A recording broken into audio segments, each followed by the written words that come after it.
26 bölüm. Агриппа Павылга өзүңдү коргоп сүйлөөгө уруксаат берилет деди.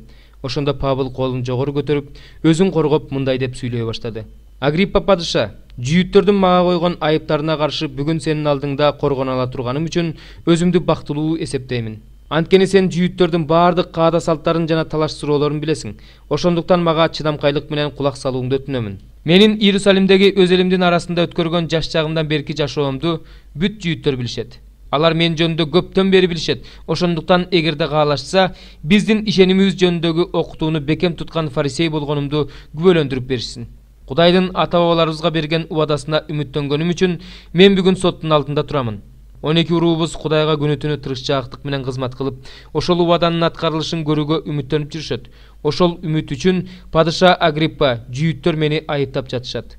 Эмне үчүн силер Кудайдын өлгөндөрдү тирилтерин акылга сыйбаган нерсе деп эсептейсиңер? Чындыгында мен да Назареттик Исанын ысымына каршы күрөшүшүм керек деп ойлочумун. Ошол оюмду мен Иерусалимде иш жүзүнө ашырдым. Башкы ыйык кызмат кылуучулардан уруксаат алып, көптөгөн ыйыктарды түрмөгө камадым. Аларды өлүм жазасына тартууга өкүм чыгарып жатышканда добуш бердим. Синагогалардын баарын кыдырып, Исага ишенгендерди кыйнап, Исага акарат айттырууга аракет кылдым. Аябай ачууланып, аларды башка шаарларда да куугунтуктадым. Ошол максат менен башкы ыйык кызмат кылуучулар тарабынан берилген укук жана тапшырма менен Дамаска бара жатканда, жолдо Агриппа падыша, чак түштө асмандан бир жарык түшүп, менин жана жанымдагылардын айланасын жаркыратты. Ал жарык күндүн жарыгынан да жарык эле. Баарыбыз жерге жыгылдык. Ошондо Шавыл, Шавыл, эмне үчүн мени кубалап жатасың? Уштуу таякка каршы тура албайсың деп эврей тилинде сүйлөгөн үндү уктум. Мен, сен кимсиң, Теңир деп сурадым. Ал мага, сен кубалап жаткан Исамын. Ордуңан тургун. Менин сага көрүнгөндүгүмдүн себеби мындай. Мен сени кызматчы кылам. Сен өзүң көргөн нерселерди гана эмес, мен көрсөтө турган нерселерди да күбөлөндүрөсүң. Сени жүйүт элинин жана бутпарастардын колунан куткарып алам да, алар көздөрү ачылып, караңгылыктан жарыкка жана шайтандын бийлигинен баш тартып, Кудайга бурулуш үчүн, мага ишенүү аркылуу күнөөлөрү кечирилип, ыйыктар менен бирге мураска ээ болуш үчүн мен азыр сени аларга жиберем деп жооп берди. Ошон үчүн Агриппа падыша, мен асмандан болгон ошол көрүнүшкө каршы чыккан жокмун. Тескерисинче, адегенде Дамасктын жана Иерусалимдин тургундарына, андан кийин бүтүндөй жүйүт аймагына жана бутпарастарга тобо кылгыла, Кудайга кайрылгыла, тобо кылганыңарга ылайык иштерди кылгыла деп насааттап жүрдүм. Ошон үчүн жүйүттөр мени ибадатканадан кармап алып, өлтүрүүгө аракет кылышты.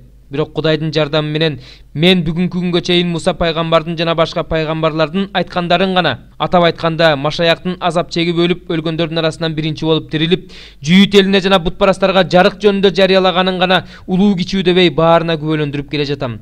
Павыл өзүн коргоп сүйлөп жатканда, Фест катуу үн менен, акылыңдан адашып жатасың, Павыл.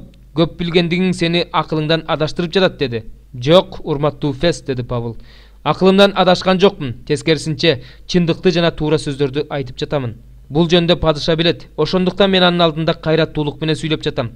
Ушул нерселердин эч бири андан жашыруун эмес экендигине мен толук ишенемин. Анткени бул окуялар бир бурчта эле болуп өткөн эмес.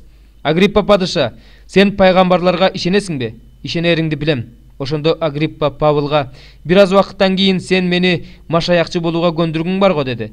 Павыл ага, аз убакыттан кийинби, көп убакыттан кийинби, сен гана эмес, бүгүн мени угуп жаткандардын баардыгы мен сыяктуу болушуңарды Кудайдан өтүнөр элем. Бирок мендей болуп кишенделишиңерди каалабайм деп жооп берди. Павыл ушул сөздөрдү айтканда, падыша, башкаруучу Бернике жана алардын жанында отургандар орундарынан турушту да, четке чыгып өз ара мындай деп сүйлөшүштү. Бул адамдын өлүм жазасына тарткыдай же кишендегидей кылмышы жок экен. Ошондо Агриппа Феске, Рим падышасынын өкүмүн талап кылбаганда аны бошотууга болор эле деди. Ошондуктан башкаруучу аны падышага жиберүүнү чечти.